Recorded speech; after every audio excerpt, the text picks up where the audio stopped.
بسم اللہ الرحمن الرحیم. اب ایک آخری کمنٹس میں خواہش رہ گئی تھی، میں نے کہا اس کو بھی میں پورا کر کے پھر ہی یہاں سے اٹھوں، کیونکہ اتنے دنوں کے بعد میں آپ کی خدمت میں حاضر ہوا تھا. وہ ڈیمانڈ یہ تھی جی کوئی ایسا وظیفہ ہے جس سے ہم مکان کے مالک بن جائیں. اب یہ بڑا سینسٹیو قسم کا ایشو ہے. تو اس کے بعد میں نے کوشش کی میں اس کو تھوڑا سا ڈکڈ کروں، اس کو تھوڑا سا اس کے متعلق تحقیق کروں، کچھ کروں. تو کرتے کرتے کرتے کرتے پھر مجھے کچھ ایسی چیز مل گئی جس سے جس نے بھی یہ مجھے ڈیمانڈ کی یا جو خواہش کی، یہ اللہ تعالیٰ اس کی پوری کر سکتے ہیں. اب آپ کو پتہ آج کل جو مہنگائی کا دور جا رہا ہے وہ اتنا زیادہ دور جا رہا ہے کہ بندے کا سروائیو کرنا بہت مشکل ہو رہا ہے، اور اوپر سے مکان کرائے کا ہو تو اب بندہ یہ سوچتا ہے. اب مکان جب کرائے پہ ہوتا ہے اس کا کیا مقصد ہوتا ہے؟ اور جب آپ کا اپنا مکان ہو تو اس کی پوزیشن ڈفرینٹ ہوتی ہے، اور جب کرائے کا مکان ہوتا ہے اس کی ڈفرینٹ مشکل ہوتی ہے. وہ ہوتا ہے کہ آپ کو تو پتہ ہی نہیں لگتا، منٹ میں ایک مہینہ گزر جاتا ہے اور مالک باہر آ کے آپ کا بیل ناک کرتا ہے، لاؤ جی کرایہ دو. اب جس مہنگائی کا دور ہے پھر بندہ سوچتا ہے، ایک وائٹ کالر پرسن یا ایک درمیانی درجے کا، وہ یہ سوچتا ہے یار اتنی مہنگائی کا دور ہے میں کیا کروں. ایک طرف اس کو اپنے بچے نظر آ رہے ہیں، ان کی اسٹڈی کا سلسلہ جاری ہے، دوسری طرف اس کو اپنا کچن نظر آ رہا ہے، یار اس کو میں نے 3 ٹائم بچوں کو کھانا بھی کھلانا ہے. ایک طرف اس کو یہ آ رہا ہے کہ یار بچی نے قاعدے نکال لی ہے، کل کو میں نے اس کی شادی بھی کرنی ہے. تو پھر ایک خواہش ایک دل میں جنم لیتی ہے کہ یار چلو کچھ نہیں، یہ ساری چیزیں تو میں پوری کر لوں گا، کم از کم مکان تو اللہ تعالیٰ سے اللہ کا دعا کرتے یا کم از کم مجھے اپنا مکان تو دے دو. تو یہ اس کی خواہش بالکل جائز ہے، اور آج کل کے دور میں تو 100% اس کی یہ خواہش جائز ہے.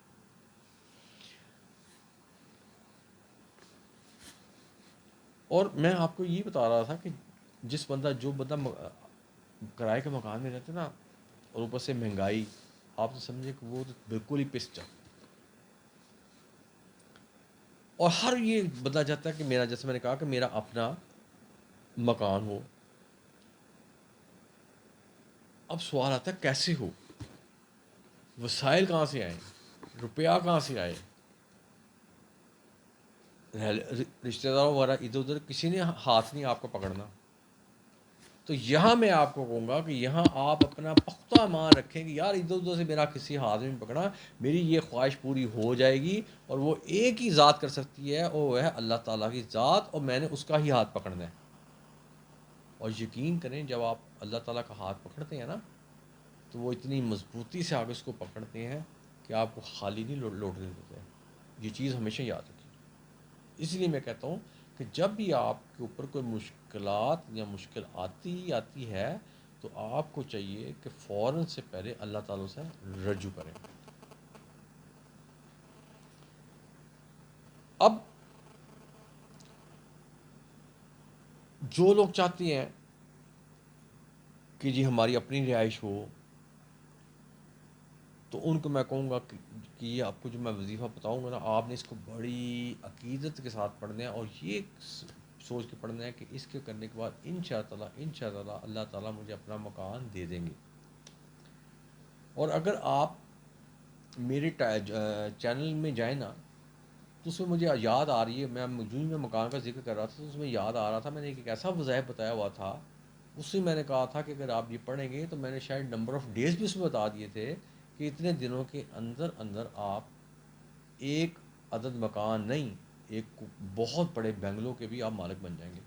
تو آپ ذرا اگر آپ کو ٹائم ملے تو آپ ذرا چینل میں نظر ڈال لیجیے گا، تاکہ ہو سکتا اس سے بھی آپ کو بہت زیادہ مدد ملے. پر اب تو میں آپ کو یہ آپ نے پوچھا تو وہ نئی چیز، وہ اور چیز ہو جی، یہ نہیں اور چیز. آپ کو کہتے جب بھی ہم وظائف بتاتے ہیں نا تو اس میں ڈفرینٹ قرآن پاک کی چیزیں ریوالو ہوتی ہیں، یعنی کبھی کوئی آ گئی کبھی کوئی آ گئی.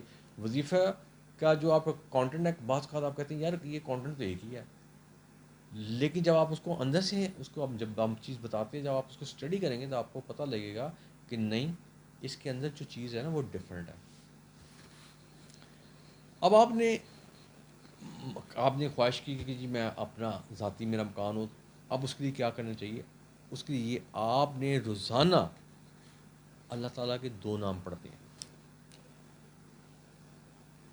اور آپ نے یہ اس وقت تک پڑھنا ہے جب تک آپ اللہ تعالیٰ آپ کی مراد پوری نہیں کرتے. جیسے ضد نہیں لگا لیتے کہ جی اب میں نے تو پڑھ ہی رہنا جب میری مراد پوری نہیں ہونی، اور یہ ود ان ڈیز ہو جاتی ہے. اور جب یہ عمل کرنا ہے تو میں نے پہلے بھی کہا تھا، آپ نے یہ سوچ کے کرنا ہے کہ جب میرا یہ عمل ختم ہو جائے گا تو اللہ تعالیٰ غفور رحیم ہے، وہ میری خواہش کو سنیں گے اور اس کو پورا کریں گے. اب وہ 2 اللہ تعالیٰ کے صفاتی نام کیا ہیں؟ پہلے ایک تو ہے یا اللہ، دوسرا ہے یا سمیع. اب یہ جو آپ 2 نام بتائے اس میں آپ دیکھیں، پہلے آپ کو میں نے بتایا یا اللہ، اب یہ کیا ہے؟ یہ اسم اعظم ہے. اور اللہ تعالیٰ کے میں نے آپ کو پہلے بتایا تھا کہ ہمارے سامنے جو صفاتی نام ہے وہ ہے 99، لیکن میں آپ کو اس سے پہلے بھی بتا چکا ہوں کہ ایکچولی یہ 99 ہے، یہ مور دین 5000 سے بھی زیادہ ہے جو کہ چھپے ہوئے نام ہیں، اور صرف یہ ایک ہی ذات کو پتہ ہے، وہ ہے ہمارے رسول صلی اللہ علیہ وسلم کے جو محبوب ہیں حضور صلی اللہ علیہ وسلم، ان کی ذات کے علاوہ یہ کسی کو نہیں اب تک پتہ لگا اور نہ ہی پتہ لگے گا ٹل قیامت. ہاں، یہ 99 نام سامنے ہمارے یہاں گھوم دیں گے جس کو ہم کہتے ہیں اللہ تعالیٰ کے صفاتی نام. اور یہ اللہ جو ہوا ہے یہ ہے اسم اعظم. اب لوگ ادھر ادھر بھٹکتے ہیں نا، کالے پیلوں کے پاس جاتے ہیں کہ یار ہمیں ہمارا کوئی اسم اعظم بتاؤ، تو اس نے کیا کرنا ہے، اس نے کرا کے انہی 99 ناموں میں سے ایک نام نکال کے آپ کو دے دینا ہے، چاہے وہ جھوٹ بولے کہ چاہے سچ بولے، یہ صفاتی نام ہے. اب یا اللہ جو ہے یہ 99 نام اس کے گرد گھومتے ہیں، یعنی کہ یہ ان کی بیس ہے. یہ اگر بیس کو آپ نکال دیں تو کیا ہوگا آپ کو خود ہی پتہ ہے. اور پہلے میں نے بتایا گا کہ اللہ تعالیٰ کے جتنے صفاتی نام ہیں 99، ہر نام کی ایک خاص خصوصیت ہے. اب میں یہ چاہتا تو آپ کو یا اللہ بھی کہہ سکتا تھا آپ پڑھے، لیکن جب یہ کیلکولیٹ کیا تحقیق کی تو پتہ لگا کہ نہیں، جو ہمارے اعداد بنتے ہیں نا اس میں جب ایک اور نام کون سا میں ڈالوں کہ یہ نام میرا پورا وظیفہ مکمل ہو اور آپ مالک بنے اپنے مکان کے، تو اس کے لیے پھر یا سمیع بنایا گیا تاکہ اس کے اعداد اللہ کے اعداد جب مل جائیں گے تو پھر اتنی پاور آ جائے گی اس میں وظیفے میں کہ آپ کی ڈیمانڈ پوری ہو جائے گی. اور یہی وہی ہوتا ہے جب آپ سوال جب لوگ جاتے ہیں آپ کہ جی مجھے بتائیں اسم اعظم، تو کیلکولیشن کئیوں کو کرنی آتی ہے، کئیوں کو نہیں کرنی آتی. کرنے اینڈ پہ آ کے پھر دیکھتے ہیں 1 2 کئیوں میں 3 صفاتی نام ڈالیں تو بیلنس ہوتا ہے. تو یہ بیلنس کرنا، اس کو بیلنس کرنا ہوتا ہے. اور میرا خیال ہے اب آپ کو سمجھ آ گئی ہوگی. تو یہ وظیفہ میں نے آپ کو کہا تھا تب تک آپ نے کرتے جانا ہے کرتے جانا ہے جب تک آپ کی خواہش اللہ تعالیٰ پوری نہ فرمائے. اور انشاءاللہ مجھے پتہ ہے کہ جب آپ یہ وظیفہ کریں گے تو آپ کی اللہ تعالیٰ ضرور خواہش پوری کریں گے. اور میں آپ کو یہ کہوں گا کہ جب آپ کی یہ خواہش انشاءاللہ پوری ہوگی نا، تو یہ آپ نے وظائف جی میں نے آپ کو جو آج چیز بتا دی ہے، یا اللہ اسم اعظم اور یا سمیع ساتھ اس کے یہ 2 نام جو بتائے ہیں، یہ آپ نے آ کے لوگوں کو شیئر کرنے ہیں تاکہ اگر آپ کو بینیفٹ ہوا ہے تو آپ کے ساتھ ساتھ دوسروں کو بھی اس کا بینیفٹ پہنچے. اب یہ جو ہم نے تحقیق کے بعد آپ کو یہ جو بتایا نا طریقہ، ان شاء اللہ تعالیٰ اگر آپ کریں گے نا تو ایک تو آپ کے کرایہ داروں سے آپ جو کرایہ سے مکانوں سے جان آپ کی چھوٹ جائے گی، اور ان شاء اللہ آپ اپنے ذاتی مکان کے اندر ہی رہیں گے. اور آج کل کے دور میں آپ نے مجھے بالکل، آپ نے جس نے بھی یہ خواہش کی، جس نے بھی یہ مجھے کانٹینٹ دیا، بہت اچھا دیا. آج کل کے دور میں اپنا مکان ہونا بہت ہی ضروری ہے. کیوں؟ کیونکہ جو مہنگائی کا دور میں نے آپ کو بتایا جا رہا ہے، جو مہنگائی کا دور جاتا جا رہا ہے اس پہ اب بندہ اخراجات پورا کرے کہ کرایہ دے کہ بجلی کا بل دے کہ نلکے کا بل دے کہ گیس کا بل دے، ہر چیز تو مہنگی ہوتی جا رہی ہے. اب جو اپر درجے کے بندے ہیں ان کو کوئی فرق نہیں پڑتا جو بینگلور بیٹھے ہیں، لیکن یہ ان کو فرق پڑتا ہے جو جنہوں نے کرائے پہ اب جگہ لی ہوئی ہے، یہ ان کو فرق پڑتا ہے. تو اس لیے میں آپ سب کو کہوں گا کہ برائے مہربانی آپ اس وظیفے کو لازمی کریں. اب آپ نے اس کو روزانہ کرنا ہے، یا اللہ یا سمیع.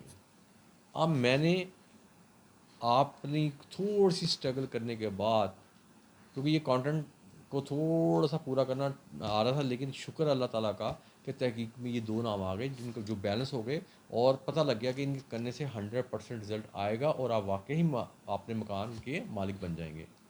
تو یہ جو وظیفہ تھا یا عمل تھا جس کی آپ نے خواہش کی اور میں نے بتا دی۔ اب اس کے ساتھ اینڈ پہ میں کہ ویسے آپ جیسا میں یہ کرتا ہوں ختم کرتا ہوں کہ ایاک نعبد و ایاک نستعین، اور اس کے ساتھ ہی اب میں آپ سے اجازت چاہوں گا۔ اللہ حافظ۔